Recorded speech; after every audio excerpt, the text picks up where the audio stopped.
ഇനി വളരെ പ്രധാനപ്പെട്ടൊരു വാർത്തയിലേക്കാണ്. തിരുവനന്തപുരം നെടുമങ്ങാട് SDPI CPM സംഘർഷം. SDPIയുടെ ആംബുലൻസിന്റെ ഗ്ലാസ് തകർത്തു. തുടർന്ന് ജില്ലാ ആശുപത്രിക്ക് മുന്നിലെ DYFIയുടെ ആംബുലൻസ് കത്തിച്ചു. ഇന്നലെ രാത്രിയാണ് സംഭവം. വിവരങ്ങളുമായി വീണ ചേരുന്നുണ്ട്. വീണ, സംസ്ഥാനത്തെ ക്രമസമാധാനം അപ്പാടെ തകർത്തുകൊണ്ട് CPMന്റെയും SDPIയുടെയും തല്ലിമാല, അതാണ് കേരളത്തിൽ നടക്കുന്നത്. ഈ ഭീകരവാദ സംഘടനകൾക്കൊക്കെ കഴിഞ്ഞ ദിവസം CPM കുട പിടിക്കുന്നത് നമ്മൾ കണ്ടതാണ്. അപ്പോൾ തീർച്ചയായും ഇത്തരം ഒരു വിപത്ത് അവർ മുൻകൂട്ടി കാണേണ്ടതല്ലേ? എന്തൊക്കെയാണ് സംഘർഷത്തിന്റെ കൂടുതൽ വിവരങ്ങൾ?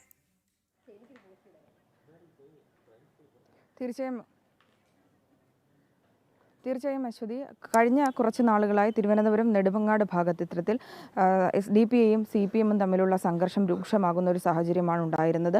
പലതവണയായിട്ട് ഇത്തരത്തിലുള്ള സംഘർഷങ്ങൾ ഉണ്ടാകുന്നു. കഴിഞ്ഞ ദിവസം രാത്രിയാണ് ഈ സംഘർഷങ്ങളുടെ തുടർച്ചയായിട്ട് സംഘർഷങ്ങൾ ആരംഭിക്കുന്നത്. രാത്രി 10 മണിക്ക് സംഘർഷം ഉണ്ടാകുന്നു. നെടുമങ്ങാട് തന്നെ അഴീക്കോട് ജംഗ്ഷനിലാണ് രാത്രി ഇത്തരത്തിലുള്ളൊരു സംഘർഷം ആരംഭിക്കുന്നത്. ആദ്യം CPM പ്രവർത്തകർക്ക് നേരെയാണ് ഇത്തരത്തിലുള്ളൊരു ആക്രമണം SDPIയുടെ ഭാഗത്തുനിന്നുണ്ടായത്. CPM മുല്ലശ്ശേരി ബ്രാഞ്ച് സെക്രട്ടറി ദീപുവിന് നേരെയാണ് SDP പ്രവർത്തകർ ആക്രമണം നടത്തിയത്. ദീപുവിനെ ആക്രമിച്ചത് 3 SDPI പ്രവർത്തകരായിരുന്നു. ഈ ആക്രമണത്തിന് പിന്നാലെ തിരിച്ച് SDPI പ്രവർത്തകർ CPM പ്രവർത്തകരെ ആക്രമിക്കുന്ന ഒരു സാഹചര്യം ഉണ്ടായിരുന്നു. ആദ്യം ഈ ദീപുവിന് നേരെ CPMകാരനായ ദീപുവിനെ SDPI പ്രവർത്തകർ ആക്രമിക്കുന്നു.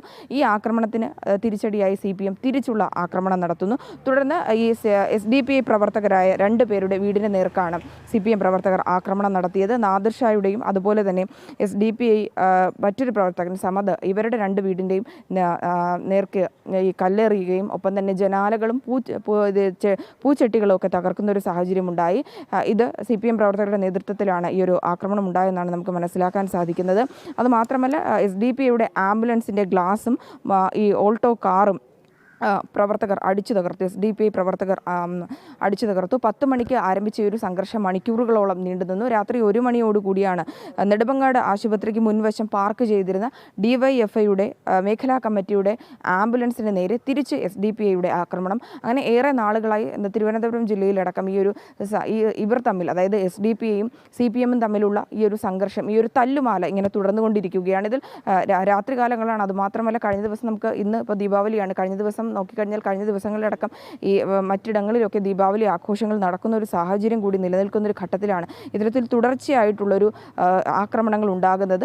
CPM ഭരിക്കുന്ന പാർട്ടിയുടെ അംഗങ്ങൾ തന്നെയാണ് ഇത്തരത്തിലുള്ള ആക്രമണങ്ങൾക്ക് ഒപ്പം നിൽക്കുന്നത് എന്നുള്ളതും എടുത്തു പറയേണ്ട കാര്യമാണ്. അതിൽ കൃത്യമായിട്ട് നടപടി സ്വീകരിക്കുന്നത് എന്നുള്ള ഒരു ആക്ഷേപം കൂടി ഉയരുന്നുണ്ട്. രാത്രി 10 മണിക്ക് ആരംഭിച്ച ആ ഒരു സംഘർഷം അങ്ങോട്ടും ഇങ്ങോട്ടും തല്ലുമാല പുലർച്ചെ 1 മണിയോടുകൂടി 1 മണി വരെ നീണ്ടു നിന്നു എന്നുള്ളതാണ്. അതായത് ആംബുലൻസ് അടക്കം തകർക്കുന്നില്ല. നെടുമങ്ങാട് ആശുപത്രി വളരെ പ്രധാനപ്പെട്ട ഒരു ആശുപത്രി കൂടിയാണ്. നിരവധി പേർ ചികിത്സയ്ക്കായി എത്തുന്നൊരു ഇടം കൂടിയാണ്. ആ ആശുപത്രിയിലാണ് നിരവധി രോഗികൾ ഉണ്ടായിരുന്ന ഒരു സാഹചര്യത്തിൽ കൂടിയാണ് വിവരങ്ങൾ നൽകിയത്.